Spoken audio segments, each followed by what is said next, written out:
কবিতা সাধারণ মেয়ে ২১ শতক। কবি মল্লিকা সেনগুপ্ত। রবিবাবু, আমি তোমাদের সেই সাধারণ মেয়ে। তুমি যে আমাকে নিয়ে অনেক লিখেছ, সাধারণ মেয়েদের দুঃখে ভরা কিস্সা কবিতা, যে দুর্ভাগিনীকে দূরের থেকে পাল্লা দিতে হয় অন্তত ৫-৭ জন অসামান্যার সঙ্গে, অর্থাৎ সপ্তরথিনীর মার। আমি ওই সাধারণ মেয়ে। তোমার কবিতার গল্পগুচ্ছের পাতায় পাতায়, শিলাইদহের ঘাটে, গ্রামের উঠোনে আমার কথাই তো ছড়িয়ে রয়েছে। অনেক লিখেছ, কিন্তু তোমরা কেউই আমাকে জিতিয়ে দিতে পারোনি তখন। ইতিমধ্যে কেটে গেছে ৭৬ বছর। দুঃখ মন্থন করে তীরে এসে উঠেছি তোমার সাধারণ মেয়ে। নিজে নিজেই, নিজের জোরেই আমি অর্জন করেছি পায়ের তলার মাটি, মাথার আকাশ।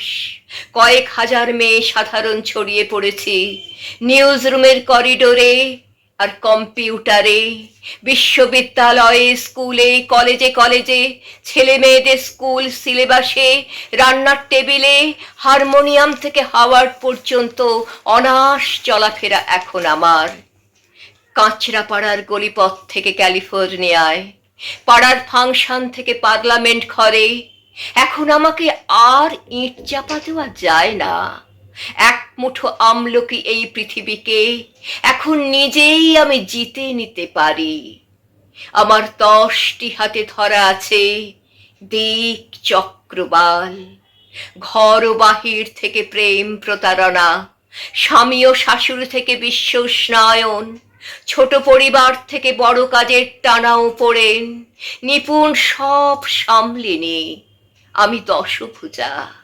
মালতী এখন আর হারিয়ে যায় না কোনো এক নরেশের উপেক্ষার মেঘে। রবিবাবু, দেখো, তোমার এই সাধারণ মেয়ে অসামান্য হয়ে উঠে ভাবাচ্ছে তোমাকে। নমস্কার।